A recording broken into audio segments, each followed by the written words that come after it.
Hello student, welcome to ई गुरुकुल ज्ञान। हम पढ़ रहे हैं कक्षा 8 की पूरक पुस्तक भारत की खोज, जिसे लिखा है नेहरू जी ने डिस्कवरी ऑफ इंडिया के नाम से। उसी का हिंदी अनुवाद हम इसमें पढ़ रहे हैं कक्षा 8 में। ये पुस्तक जो है, इसमें हमने 6 चैप्टर कवर कर लिए हैं। आज हमारा 7वां चैप्टर है, पार्ट 7, जिसका पार्ट 1 है अंतिम दौर 2। अंतिम दौर 1 हमने कवर कर लिया है, अंतिम दौर 2 है हमारा। अंतिम दौर से मतलब क्या है कि आजादी के जब हम बिल्कुल करीब पहुंच गए थे, अंतिम पड़ाव में थे। जैसे किसी चीज को हम मान लो, जैसे कहते हैं ना कि हम जा रहे हैं, माउंट एवरेस्ट जा रहे हैं, ठीक है, तो अंतिम पड़ाव में है, लास्ट बिल्कुल, ठीक है। तो हम आजादी के बिल्कुल आसपास थे, कह सकते हो 19वीं शताब्दी में, ठीक है। अंतिम दौर 2, कौन कौन सी कठिनाइयां आई, कौन कौन सी परेशानियां आई, कैसे कैसे बदलाव आए, उन सब के बारे में हम जानेंगे। राष्ट्रीयता बनाम साम्राज्यवाद, मध्य वर्ग की बेबसी, गांधी जी का आगमन, ठीक है। इसमें हम जानेंगे किस प्रकार से राष्ट्रीयता बनाम साम्राज्य और मध्य वर्ग किस प्रकार से बेबस हो रहा था, साथ ही साथ गांधी जी का आगमन, कि किस प्रकार एक नया चेहरा, एक नया व्यक्तित्व सामने आया, जिसने किस प्रकार से भारत की जनता पर मानसिक प्रतिक्रियाओं पर, मतलब मानसिक जो विचारधारा थी, उस पर काम किया गांधी जी ने। ठीक है, आप देख रहे हो सब गांधी जी को इतने सालों के बाद भी आज हम गांधी जी को याद करते हैं। अलग अलग उपाधियां मिली हुई हैं कि गांधी जी भले ही देखने में एक सीधे साधे कमजोर से व्यक्ति थे, लेकिन उन्होंने, उनकी जो मानसिक शक्ति थी, दृढ़ इच्छा शक्ति थी अपने देश को आजाद कराने के लिए, वो बहुत ज्यादा प्रबल थी, बहुत मजबूत थी, बहुत स्ट्रांग थी। हम चैप्टर अपना स्टार्ट करते हैं। पहला विश्व युद्ध आरंभ हो चुका था। अब पहला विश्व युद्ध, हम सबको डेट ये पता होनी चाहिए, ठीक है। ये हम वैसे तो हिस्ट्री नहीं पढ़ रहे हैं, लेकिन एक तरीके से आप देखेंगे ना, भारत कोई भी चीज होता है अतीत में घटा हुआ, ठीक है। 1914 से लेकर 1918 ये हमारा कौन सा प्रथम विश्व युद्ध, ठीक है। और द्वितीय विश्व युद्ध 1939 से लेकर 45 तक, तो दोनों डेट हमें याद रहनी चाहिए। लेकिन एक तरीके से आज जो घटा हुआ है, कल वो क्या हो जाता है, पास्ट, इतिहास बन जाता है, ठीक है। तो इसी प्रकार से भारत के इतिहास के बारे में नेहरू जी ने लिखा है कि प्रथम विश्व युद्ध, ठीक है, 1914 से 1918 आरंभ हो चुका था। राजनीतिक उतार पर थी, ठीक है। एक तरीके से राजनीति जो है, अंग्रेजों की बात कर रहे हैं। इसका कारण था कि कांग्रेस का कथाकथित गरम दल और नरम दल, ये दो क्वेश्चन भी बहुत ज्यादा। कांग्रेस का विभाजन कब हुआ, ठीक है। कांग्रेस में कौन कौन से दो दल बने हैं, कांग्रेस कब बनी है, और कब कब जाके में समझौता हो जाता है, ठीक है। अब गरम दल और नरम दल, इसमें क्या मतलब है कि एक ऐसा दल था जिसमें गांधी जी थे और भी और कई लोग थे। गांधी जी ने भले ही भारत की जनता पर काम किया हो, लेकिन वे हिंसात्मक नहीं थे, ये शांतिपूर्वक काम करना चाहते थे, ठीक है। और गरम दल जो था, जिसमें बाल पाल लाल, ठीक है, बाल गंगाधर तिलक, है ना, और ये बिपिन चंद्र पाल, ये नाम आते हैं, बाल पाल लाल, ये गरम दल के थे। इनका मतलब ये था कि अंग्रेज हमें भीख में मांगने से आजादी नहीं देंगे, अंग्रेजों से अंग्रेजी अपनी जो है ना हुकूमत हमें छीननी पड़ेगी, ठीक है, तब जाके हम आजाद करेंगे, ऐसा नहीं कि हमारा उद्धार कर देंगे। तो नरम दल और गरम दल, दो दल में हमारा कांग्रेस का विभाजन हो गया था। युद्ध काल में लागू किए गए नियम और प्रतिबंध, अब जैसे क्या होता है ना कि राष्ट्रपति शासन लगता है, इसी प्रकार से इमरजेंसी लगती है, युद्ध के समय भी लगती है।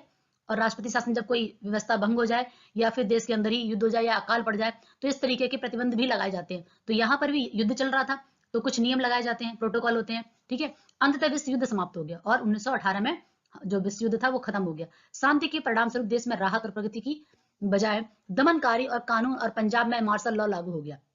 अब इस चीज को देखिएगा, ठीक है। अब क्या हुआ कि लोगों को लगा कि शायद विश्व युद्ध हुआ है, वहां से अंग्रेज युद्ध में, जैसे वो जिस तरीके से भारतीय जो थे तटस्थ थे, किसी भी दल में नहीं थे, ठीक है।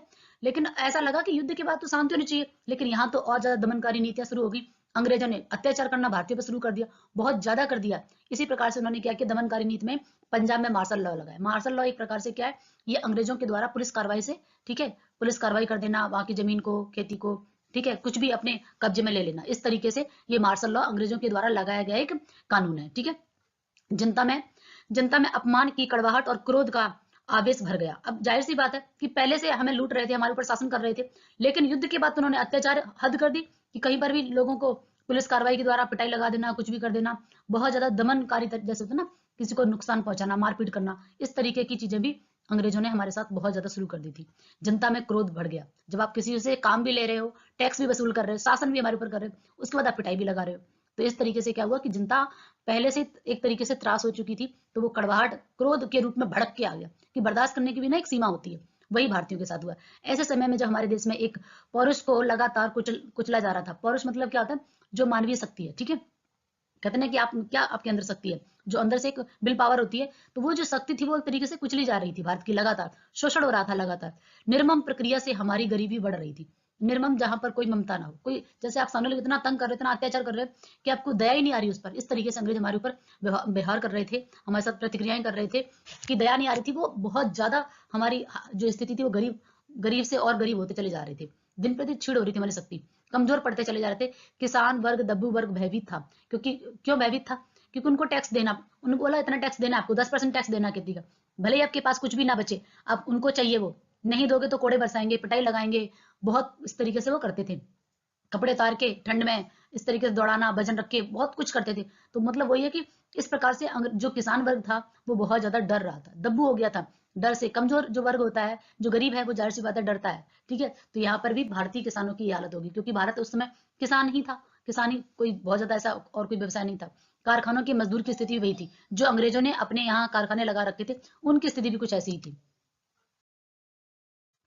वे बेहतर नहीं थे, मध्य वर्ग और बुद्धिजीवी लोग। अब जो मध्यम वर्ग था वो उस थोड़ा सा उच्च था, लेकिन वो भी कष्ट में था, जो इस सर्वग्रासी अंधकार के आकाशदीप से हो चुके थे, ठीक है। अब एक यहाँ पे क्या हुआ, जो सर्वग्रासी पूरे भारत को जकड़ रहा था, जो अंधकार था, जो भय था, जो डर था, एक तरीके से पूरे भारत भारत पर आकाशदीप हो चुका था कि पूरा काला, जैसे होता है ना बादल मंडराते, तो पूरा इस तरीके से भारत के से खुद इस सर्वव्यापी उदासी में डूब गए थे। और तब गांधी जी का आगमन हुआ, कि तब जब कहते हैं ना कि एक अंधेरे कमरे में आप छोटा सा दीपक जला दो तो धीरे धीरे उस कमरे में सब रोशनी आने लगती, सब कुछ दिखाई देने लगता।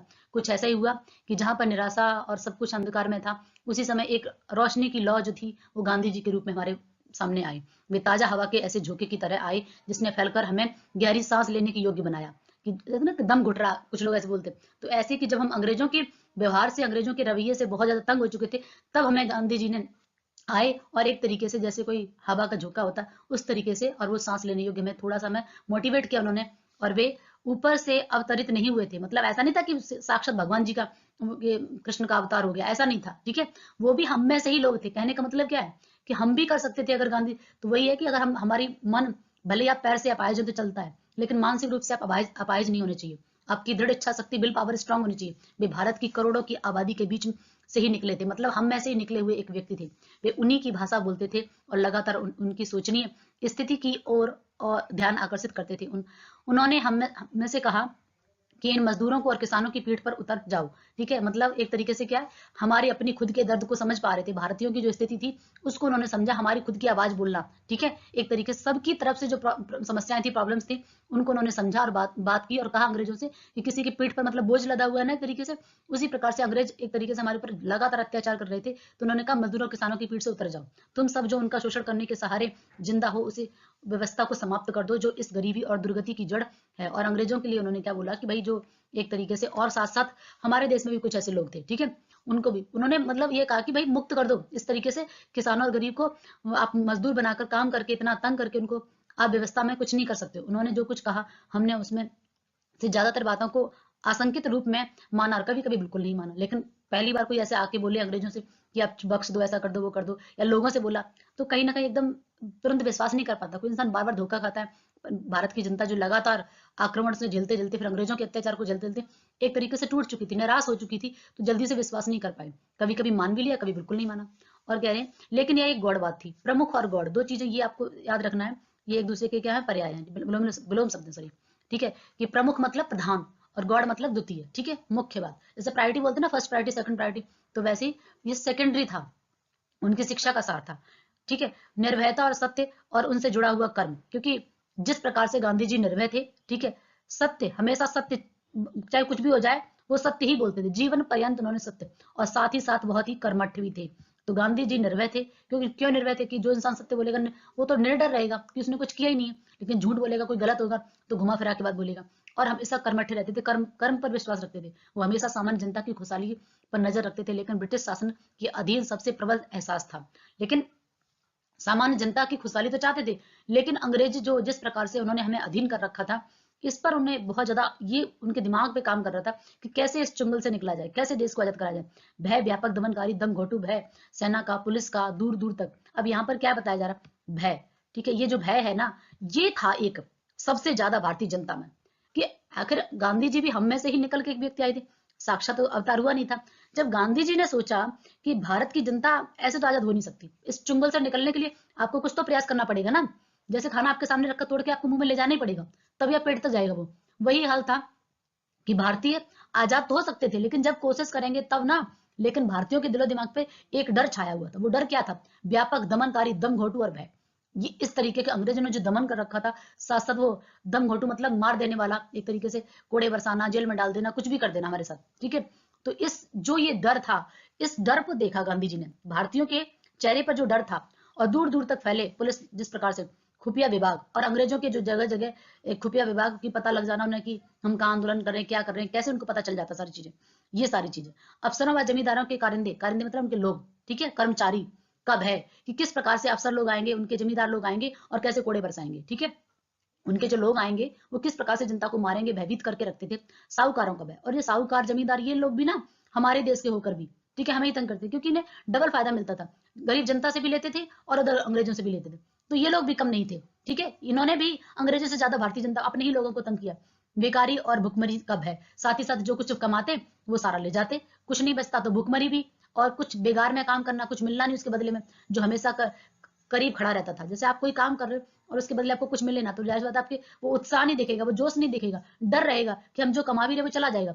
चारों तरफ फैले इस डर के खिलाफ ही गांधी जी शांत किंतु दृढ़ आवाज उठी। बहुत शांत थे, सब देख रहे थे, समझ रहे थे कि किस तरीके की भारत में स्थिति है, लेकिन वो एकदम शांत थे। तभी कहते हैं ना, शांत दिमाग से आप बहुत कुछ कर सकते हो।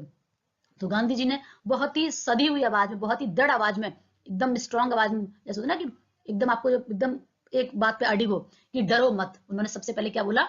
डरो मत। इस तरह लोगों के ऊपर से भय का काला लबादा उठा, जो काले बादल थे वो गांधी जी ने सबसे पहले, जैसे ना कोई डर रहा हो और बस आप उसकी पीठ में हाथ करके बोलो डरो मत। छोटा बच्चा होता है, माँ बाप या कोई भी बोल दे डरो मत, स्टूडेंट से टीचर बोल दे कि डरो मत, बहुत आसान है पेपर एग्जाम में, तो आधी हिम्मत तो आपको वहीं पे पड़ जाती है, बढ़ जाती है आपकी। तो इसी तरीके से गांधी जी ने लोगों को पहले समझाया कि डरने की आवश्यकता नहीं, पहले अपने दिलो दिमाग से डर निकालो, पूरी तरह तो नहीं, आश्चर्यजनक मात्रा में, ठीक है। लेकिन ऐसा नहीं था कि लोग एकदम से विश्वास नहीं कर पाए, और लेकिन धीरे धीरे लोगों ने गांधी जी पर विश्वास करना शुरू किया, क्योंकि भय का झूठ से नजदीक का संबंध होता है, ठीक है। साथ ही साथ जो भय है वो हम कहीं ना कहीं जब झूठ है, कुछ गलत है, तो इस तरीके से, तो अंग्रेजों को एक तरीके से जो भय बना के रखा था वो कैसा था? वो झूठा भय था, दिखावे का था, ठीक है।